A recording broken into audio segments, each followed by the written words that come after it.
आप सभी को मेरा नमस्कार। मैं किशोर कुमार साहू। आप देख रहे हैं इंजीनियरिंग मैकेनिक्स इन हिंदी के वीडियो सीरीज़ के लास्ट लेक्चर में हमने फ्रिक्शन और टाइप्स ऑफ फ्रिक्शन के बारे में डिस्कस किया हुआ है।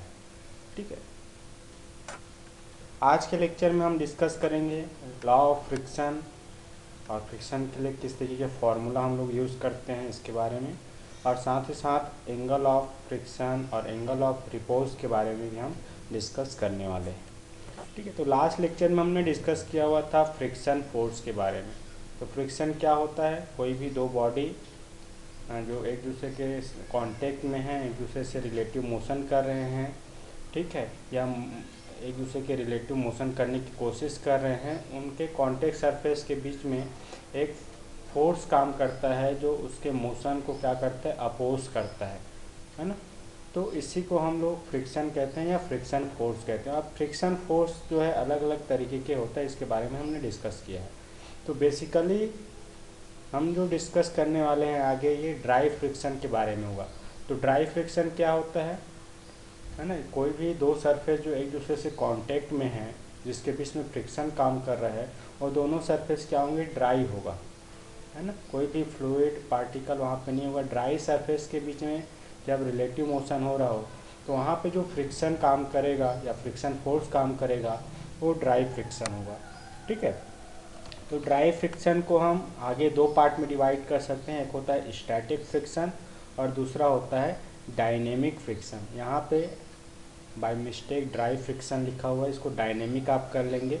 तो ड्राई फ्रिक्शन के दो टाइप्स हैं, एक स्टैटिक फ्रिक्शन और दूसरा डायनेमिक फ्रिक्शन। डायनेमिक फ्रिक्शन को हम काइनेटिक फ्रिक्शन भी बोल सकते हैं। क्लियर है। और डायनेमिक फ्रिक्शन को फिर से आगे हम दो पार्ट में डिवाइड कर सकते हैं, एक स्लाइडिंग फ्रिक्शन और दूसरा रोलिंग फ्रिक्शन। तो ड्राई फ्रिक्शन मतलब जो भी दो बॉडी एक दूसरे के कांटेक्ट में होगा, उसके कांटेक्ट सरफेस क्या होगा, ड्राई होगा। ठीक है, तो जिस बॉडी पे हम फ्रिक्शन फोर्स कैलकुलेट कर रहे हैं, उस बॉडी पे क्या, वो बॉडी क्या हो, उसमें फोर्स लगने के बाद भी वो स्टेशनरी कंडीशन पे हो। ठीक है, तो फोर्स लगने के बाद भी वो मूव नहीं कर रही है, ठीक है, मूव स्टेशनरी कंडीशन में है, तो वहाँ पे जो फ्रिक्शन फोर्स काम करेगा उसको हम स्टैटिक फ्रिक्शन कहते हैं।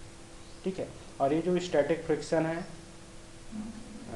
उसमें जितना फोर्स ऐड कर रहा है उसके हिसाब से वो होता है। ठीक है, अब एक होता है डायनेमिक फ्रिक्शन। जब हम बॉडी पे फोर्स लगा रहे हैं तो मूव करना स्टार्ट कर देता है और मूव करते रहता है। ठीक है, तो जब बॉडी मूव कर रही हो तो उसके कॉन्टेक्ट सरफेस के बीच में जो फ्रिक्शन फोर्स आएगा वो डायनेमिक फ्रिक्शन कहलाएगा, या इसको हम काइनेटिक फ्रिक्शन भी कहते हैं। अब जो बॉडी मूव कर रही है वो दो तरीके से मूव करती है, एक स्लाइडिंग मूव करती है, स्लाइड होती है, और दूसरा रोल करती है। तो जब स्लाइड कर रही हो बॉडी तो वहाँ पे जो कॉन्टेक्ट सरफेस पे फ्रिक्शन फोर्स आएगा वो स्लाइडिंग फ्रिक्शन होगा। जब बॉडी रोल कर रही हो, रोल करते हुए मूव कर रही हो, तो वहाँ पे जो फ्रिक्शन फोर्स काम करेगा वो रोलिंग फ्रिक्शन होगा। ठीक है, जैसे कि ये हॉरिजॉन्टल सरफेस है, ड्राई सरफेस है, इसके ऊपर हमने एक बॉडी रख लिया है। अब ये जो कॉन्टेक्ट सरफेस है ऊपर बॉडी और नीचे वाले बॉडी का, वो ड्राई सरफेस है। ठीक है, तो यहाँ पे ड्राई फ्रिक्शन काम करेगा। ये बॉडी का वेट डाउनवर्ड ऐड कर रहा है, मान लो W इसका वेट है, तो इसके अपोजिट एक reaction force N upward direction में ऐड करेगा। ये रिएक्शन फोर्स है। अब इस बॉडी पे हमने एक फोर्स P अप्लाई किया हुआ है राइट डायरेक्शन में। तो इस P फोर्स के कारण ये बॉडी क्या करेगा, राइट डायरेक्शन में मूव करने की कोशिश करेगा। लेकिन हम देखते हैं कि ये बॉडी क्या है, मूव नहीं कर रही है, स्टेशनरी कंडीशन पे ही है। स्टेशनरी कंडीशन में है, इसका मतलब जो फोर्स P हमने अप्लाया है उसके अपोजिट कोई फोर्स काम कर रहा है जो इसको मूव करने से रोक रही है। तो यहाँ पे जो फ्रिक्शन फोर्स काम करेगा, देखिए कॉन्टेक्ट सरफेस पे, है ना, ये स्टैटिक फ्रिक्शन होगा। क्लियर है। अब इस फोर्स का वैल्यू हमने बढ़ा दिया, P का वैल्यू बढ़ा दिया, तो ये बॉडी का क्या करता है, जस्ट मूव करना स्टार्ट करता है। तो उस टाइम पे, जिस टाइम पे ये बॉडी जस्ट मूव करना स्टार्ट करता है, उस इंस्टेंट टाइम पे जो फ्रिक्शन फोर्स होता है वो मैक्सिमम होता है। ठीक है, और इस फ्रिक्शन फोर्स को हम कहते हैं लिमिटिंग फ्रिक्शन। लिमिटिंग फ्रिक्शन क्या है, जब बॉडी जस्ट मूव करना स्टार्ट करे तो उस इंस्टेंट टाइम पे जो फ्रिक्शन फोर्स होगा वो लिमिटिंग फ्रिक्शन होगा। अब जैसे ही हमने कंटिन्यूस को फोर्स लगाया और ये मूव करना स्टार्ट कर दिया इस तरफ, है ना, राइट की तरफ, जिस डायरेक्शन में फोर्स हमने अप्लाई किया है, तो यहाँ पे आप बॉडी, आप जो ऊपर वाली बॉडी है मूव कर रही है, तो डायनेमिक कंडीशन में आ गया, तो यहाँ पे जो फ्रिक्शन फोर्स होगा वो डायनेमिक फ्रिक्शन होगा। क्लियर है? तो इस तरीके से हमने ये फ्रिक्शन के बारे में डिस्कस किया हुआ है। अब आगे हम डिस्कस करेंगे लॉ ऑफ फ्रिक्शन के बारे में, है ना, घर्षण के किस तरीके के नियम हैं, जब हम फ्रिक्शन फोर्स वहाँ पे अप्लाई कर रहे हैं तो कौन कौन से रूल्स को फॉलो करते हुए इस फ्रिक्शन फोर्स को हम अप्लाई करेंगे। तो स्टैटिक फ्रिक्शन के लिए अलग लॉ है, डायनेमिक फ्रिक्शन के लिए अलग लॉ है। तो सबसे पहले हम लॉ ऑफ स्टैटिक फ्रिक्शन को डिस्कस करते हैं। तो इसमें सबसे पहला लॉ ये है कि जो भी फोर्स हम अप्लाई कर रहे हैं बॉडी पे, तो उस फोर्स के कारण ही उसमें फ्रिक्शन फोर्स आता है। यानी आप फ्रिक्शन, जब तक हम लोड अप्लाई नहीं करेंगे वहाँ पे फ्रिक्शन फोर्स काम नहीं करेगा जब बॉडी स्टैटिक कंडीशन पे हो। तो जब फोर्स लगा रहे हैं तो जिस डायरेक्शन में मूव करने की कोशिश करता है उसके अपोजिट डायरेक्शन में ही हमेशा फ्रिक्शन फोर्स काम करेगा। क्लियर है? जैसे इस तरीके से हॉरिजॉन्टल सरफेस है, इसमें बॉडी रखी हुई है, वेट डाउनवर्ड एक्ट कर रहा है, रिएक्शन अपवर्ड एन एक्ट कर रहा है, इसमें फोर्स भी हमने अप्लाई किया, तो ये बॉडी इस फोर्स के डायरेक्शन में मूव करना स्टार्ट करेगी, लेकिन ये स्टैटिक कंडीशन में है तो कोई मोशन नहीं है, लेकिन ये मूव करने की कोशिश करेगी। ठीक है, लेकिन मूव नहीं कर रही है, तो यहाँ पे जो स्टैटिक फ्रिक्शन है वो जिस डायरेक्शन में मूव करने की कोशिश करेगा उसके अपोजिट डायरेक्शन में ये इसका डायरेक्शन होगा। क्लियर है? अब ये जो स्टैटिक फ्रिक्शन एफ यहाँ पे काम कर रहा है, इसका वैल्यू किसके बराबर होगा? तो जितना फोर्स हम लगाएंगे पी, उतना फ्रिक्शन फोर्स एफ यहाँ पे काम करेगा। तो फ्रिक्शन फोर्स का जो वैल्यू है अप्लाइड फोर्स के बराबर होता है जब बॉडी क्या हो, स्टैटिक कंडीशन पे हो। क्लियर है? ये सेकेंड रूल है। थर्ड रूल इसमें यह है कि यहाँ पे जो फ्रिक्शन फोर्स एफ काम कर रहा है और बॉडी का वेट डाउनवर्ड और उसके अपोजिट एक रिएक्शन फोर्स एन एक्ट कर रहा है, तो रिएक्शन फोर्स एन और यहाँ पे फ्रिक्शन फोर्स जो एफ है, ये दोनों का जो रेशियो होता है वो कांस्टेंट होता है। ठीक है, तो ratio of limiting friction F and normal reaction N is constant. तो लिमिटिंग फ्रिक्शन के लिए ये रूल होता है। लिमिटिंग फ्रिक्शन को हम स्टैटिक के फ्रिक्शन के अंदर मान सकते हैं, क्योंकि लिमिटिंग फ्रिक्शन में क्या होता है, बॉडी स्टैटिक कंडीशन पे ही रहता है, जस्ट मूव करना स्टार्ट करता है, तो लिमिटिंग फ्रिक्शन है। तो ये जो रूल्स है वो लिमिटिंग फ्रिक्शन के लिए लागू होगा कि क्या, कौन सा रूल, कि फ्रिक्शन फोर्स जो है उस बॉडी के नॉर्मल रिएक्शन जो लग रहा है दोनों का जो रेशियो होगा वो कांस्टेंट होगा, और इस कांस्टेंट को हम म्यू से डिनोट करते हैं और इसका एक वैल्यू होता है। एक्चुअल में ये जो म्यू है ये कोफिशिएंट ऑफ फ्रिक्शन कहलाता है, जिसके बारे में आगे हम डिस्कस करेंगे। ठीक है, इसमें नेक्स्ट रूल ये है कि एक कॉन्टेक्ट सरफेस है और उसका एक सरफेस का एरिया है। तो ये एरिया छोटा बड़ा कुछ भी हो सकता है, कम एरिया है, ज़्यादा एरिया है, तो यहाँ पे जो फ्रिक्शन फोर्स काम करेगा वो एरिया पे डिपेंड नहीं करता है, चाहे कम एरिया हो या बड़ा एरिया हो, इस पे डिपेंड नहीं करता है। ठीक है, फ्रिक्शन फोर्स जो है, ये रूल्स है। इसमें ये नेक्स्ट रूल ये है कि जो फ्रिक्शन फोर्स है वो किस पे डिपेंड करता है, कॉन्टेक्ट सरफेस के रफनेस पे। रफनेस मतलब खुरदुरा सतह है या चिकना सतह है उस पर। रफ सरफेस है, खुरदुरा है तो अधिक फ्रिक्शन फोर्स काम करेगा, स्मूथ सरफेस है तो कम फ्रिक्शन फोर्स काम करेगा। तो कॉन्टेक्ट सरफेस के रफनेस पे ये स्टैटिक फ्रिक्शन या कोई भी फ्रिक्शन जो है काम करता है। ठीक है, ये हो गया स्टैटिक फ्रिक्शन के लॉ। अब आगे हम डिस्कस करते हैं डायनेमिक फ्रिक्शन। जब बॉडी क्या हो, मूव कर रही हो, तो उसके बीच में जो फ्रिक्शन फोर्स है डायनेमिक फ्रिक्शन, और कि कौन कौन से रूल यहाँ पे फॉलो होता है। जैसे ये हॉरिजॉन्टल सरफेस है, इसमें बॉडी रखी हुई है, इसका वेट डाउनवर्ड एक्ट कर रहा है, उसके अपोजिट रिएक्शन एन एक्ट कर रहा है, पी अप्लाई किया तो राइट डायरेक्शन में इसमें मूवमेंट हो रहा है। तो यहाँ पे बॉडी के कॉन्टेक्ट सरफेस पे जो फ्रिक्शन फोर्स आएगा ये डायनेमिक फ्रिक्शन है।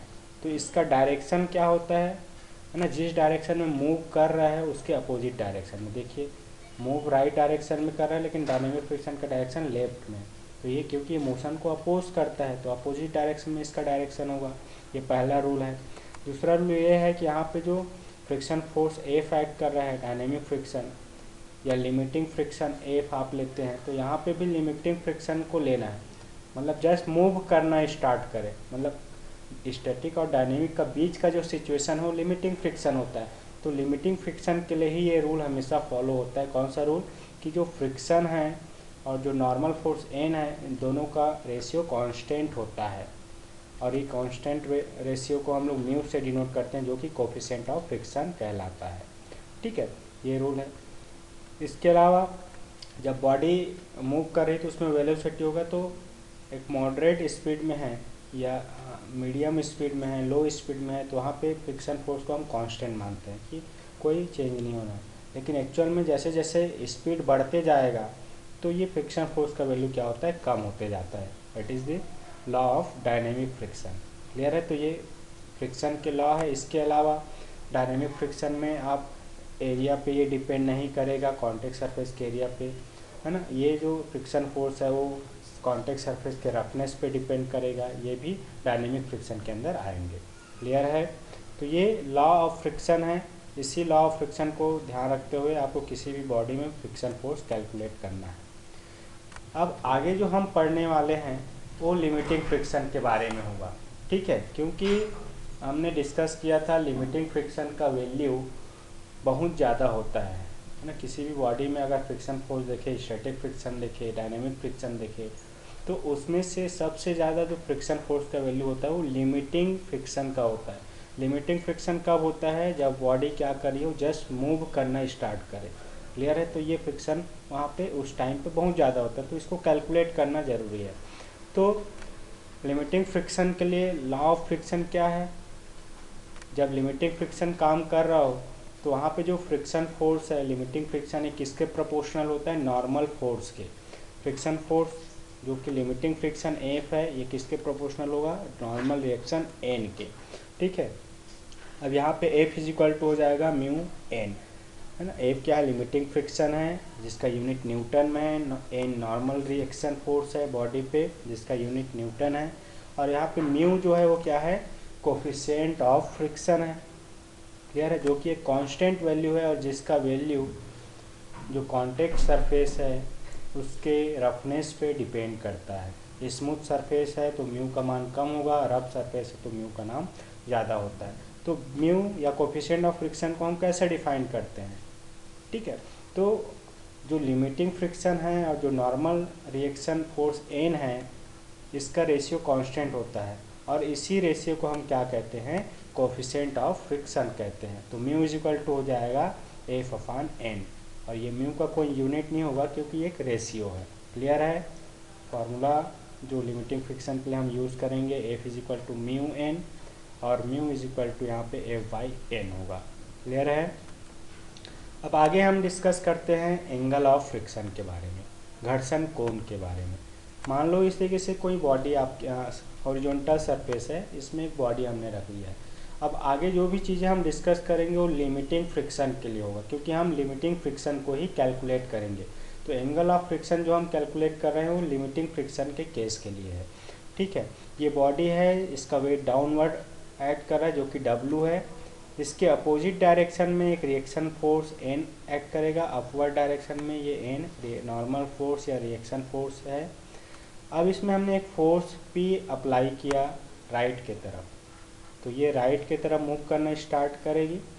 जस्ट मूव कर रही है, उस सिचुएशन में इसके अपोजिट डायरेक्शन में या मोशन के अपोजिट डायरेक्शन में एक फोर्स, फ्रिक्शन फोर्स एफ काम करेगा जो कि क्या है? लिमिटिंग फ्रिक्शन है। क्लियर है? अब यहाँ पे आप देखेंगे एफ और एन का रिजल्टेंट हम फाइंड आउट कर सकते हैं ऐसे रेक्टेंगल ड्रॉ करके। ये जो रेक्टेंगल बनेगा इसका डायगोनल जो होगा फ्रिक्शन फोर्स एफ और नॉर्मल फोर्स एन का रिजल्टेंट होगा। R is the resultant of F and A. Clear है? अब यहाँ पे रिजल्टेंट फोर्स आर जो है वर्टिकल लाइन एन से एक एंगल फॉर्म कर रहा है जिसको हम फाई से डिनोट करते हैं। क्लियर है? तो ये जो फाई एंगल यहाँ पे एंगल फॉर्म कर रहा है रिजल्टेंट वर्टिकल से, इसी एंगल को हम एंगल ऑफ फ्रिक्शन कहते हैं। क्लियर है? एंगल ऑफ फ्रिक्शन क्या है? तो angle between normal reaction N and resultant of friction force and normal reaction is called angle of friction, है ना। रिजल्टेंट किसका? रिजल्टेंट फ्रिक्शन फोर्स और नॉर्मल रिएक्शन के रिजल्टेंट और नॉर्मल रिएक्शन के बीच का जो एंगल है ये एंगल ऑफ फ्रिक्शन कहलाता है। तो यहाँ पे राइट ट्रायंगल फॉर्म हो रहा है, देखिए आर एन फोर्स को लेके एक राइट ट्रायंगल बन रहा है, तो इस ट्रायंगल से हम tan phi is equal to F by N ये फाइंड आउट करते हैं।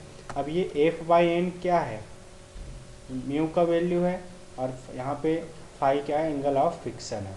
तो एफ बाई एन का वैल्यू हम क्या रख सकते हैं, म्यू रख सकते हैं। तो finally mu is equal to या tan phi is equal to हमें मिलेगा म्यू, मतलब ये टेन फाई का वैल्यू कोफिशिएंट ऑफ फ्रिक्शन के बराबर होता है। क्लियर है, एंगल ऑफ फ्रिक्शन।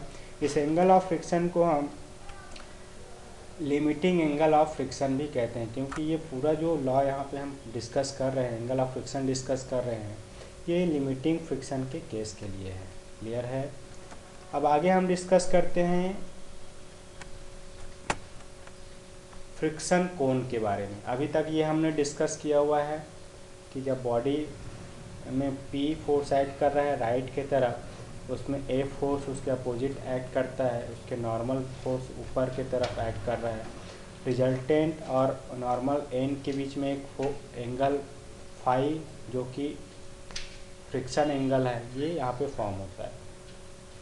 अब यहाँ पे ध्यान देंगे कि P जो फोर्स एक्ट कर रहा है हॉरिजॉन्टल प्लेन पे, उसी हॉरिजॉन्टल प्लेन पे P को हम अलग अलग डायरेक्शन में लगाते हैं, है ना। अलग अलग डायरेक्शन मतलब सेम प्लेन पे 360 डिग्री पे आप P को अप्लाई करिए। मान लो फ्रंट की तरफ P एक्ट कर रहा है, तो उसके अपोजिट पीछे की तरफ फ्रिक्शन फोर्स आएगा, और वहाँ पे फ्रिक्शन फोर्स और नॉर्मल का आप रिएक्शन ड्रॉ करेंगे, रिजल्टेंट ड्रॉ करेंगे। वैसे ही P को हम लेफ्ट की तरफ अप्लाई करेंगे, तो क्या होगा, यहाँ पे फ्रिक्शन फोर्स राइट की तरफ एक्ट करेगा और इसका रिजल्टेंट BC हो जाएगा।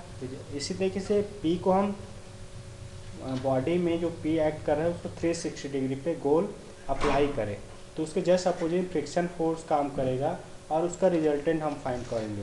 तो पूरा रिजल्टेंट जो फॉर्म होगा वो नॉर्मल रिएक्शन के चारों तरफ एक कोण फॉर्म करता है ना। ये एंगल भी साई होगा, फाई होगा, ठीक है। तो इस तरीके से ये ABC जो ट्रायंगल यहाँ पे दिख रहा है, एक्चुअल में ये क्या है, 360 डिग्री पे ऐसा एक कोण फॉर्म करेगा, शंकु यहाँ पे बनाएगा, ठीक है। तो ये जो कोण फॉर्म हो रहा है ABC, जिसका हाइट BN है नॉर्मल फोर्स के बराबर, और जिसका बेस का रेडियस फ्रिक्शन फोर्स F के बराबर होगा, इसी कोण को हम कोण ऑफ फ्रिक्शन कहते हैं। क्लियर है। ये पूरा जो कोण ऑफ फ्रिक्शन फॉर्म हो रहा है ये लिमिटिंग फ्रिक्शन के केस के लिए है। आई होप कि कोण ऑफ फ्रिक्शन आपको समझ में आया होगा। आगे हम डिस्कस करते हैं एंगल ऑफ रिपोज के बारे में। मान लो हमारे पास एक हॉरिजॉन्टल सरफेस है और एक इंक्लाइन, मतलब एक इंक्लाइंड सरफेस है जो हॉरिजॉन्टल से थीटा डिग्री इंक्लाइंड है, ठीक है। अब ये इंक्लाइंड सरफेस पे एक बॉडी रखी हुई है, जो बॉडी नीचे डाउनवर्ड डायरेक्शन में मूव करने की कोशिश करेगा, ठीक है, स्लाइड करने की कोशिश करेगा। अब ये बॉडी का वेट डाउनवर्ड एक्ट कर रहा है W, इस बॉडी पे एक normal reaction force contact surface के परपेंडिकुलर एक्ट करेगा जो कि N है, ठीक है। अब ये जो नॉर्मल लाइन है, नॉर्मल रिएक्शन का जो लाइन ऑफ एक्शन है, यहाँ से ये जब W जो है थीटा एंगल बनाएगा, क्योंकि वेट जो लग रहा है और नॉर्मल लाइन के से जो एंगल बनाता है ये किसके बराबर होता है, जितना ये इंक्लाइन सरफेस हॉरिजॉन्टल से इंक्लाइन होगा। पहले भी हमने इसका डिस्कस किया हुआ था, तो ये एंगल थीटा के बराबर होगा। अब W को हम दो कंपोनेंट में ब्रेक कर सकते हैं, एक नॉर्मल रिएक्शन के डायरेक्शन में W cos थीटा जो कि डाउनवर्ड होगा, और एक नॉर्मल के परपेंडिकुलर डायरेक्शन में ऐसे डाउनवर्ड W sin थीटा होगा। तो W को हमने दो कंपोनेंट में ब्रेक कर दिया, एक W sin थीटा और W cos थीटा। तो W sin थीटा की वजह से ये बॉडी क्या होगा, नीचे डाउनवर्ड डायरेक्शन में स्लाइड करने की कोशिश करेगा, जिसके कारण इस बॉडी में इसके अपवर्ड डायरेक्शन में या जिस डाउनवर्ड मूव कर रहा है तो उसके अपोजिट डायरेक्शन में एक फ्रिक्शन फोर्स काम करेगा F। क्लियर है, ये फ्रिक्शन फोर्स F है। अब ये एंगल ऑफ रिपोज पड़ रहा है, मतलब देखिए ये जो इंक्लाइन सरफेस हॉरिजॉन्टल से थीटा डिग्री इंक्लाइन है, तो थीटा का वैल्यू कम ज़्यादा हो सकता है। अगर कम रखेंगे थीटा का वैल्यू तो बॉडी स्लाइड नहीं करेगा या नीचे मूव नहीं करेगा। जैसे जैसे थीटा का वैल्यू हम बढ़ाते जाएंगे तो ये बॉडी नीचे की तरफ स्लाइड करना स्टार्ट करेगा। तो थीटा का मैक्सिमम वैल्यू जिस पे ये बॉडी क्या करे, स्लाइड करना स्टार्ट करे, नीचे की तरफ मूव करना स्टार्ट करे, थीटा के उस मान को हम एंगल ऑफ रिपोज करते हैं। मतलब थीटा का वह मान जिस पे ये बॉडी जस्ट मूव करना स्टार्ट करे, तो उस मान को हम एंगल ऑफ रिपोज कहते हैं। मतलब यहाँ पे जो फ्रिक्शन फोर्स काम करेगा वो क्या होगा, लिमिटिंग फ्रिक्शन होगा। क्लियर है। तो एंगल ऑफ रिपोज क्या होता है, with increase in angle of the inclined surface the maximum angle eight which body starts sliding down is called angle of friction, है ना। इंक्लाइंड सरफेस का हॉरिजॉन्टल से एंगल बना रहे हैं, तो उसका अधिकतम मान जिस पे बॉडी जस्ट स्लाइड करना स्टार्ट करे, है ना, तो एंगल के उस मान को हम फिक्स एंगल ऑफ रिपोज कहते हैं। क्लियर है।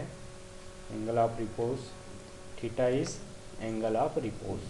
आई होप कि आज के लेक्चर में जो चीज़ें हमने डिस्कस किया, ठीक है, law of friction, angle of friction या एंगल ऑफ रिपोज, आपको समझ में आया होगा। इस लेक्चर में इतना ही। Thank you for watching this video. Keep smiling.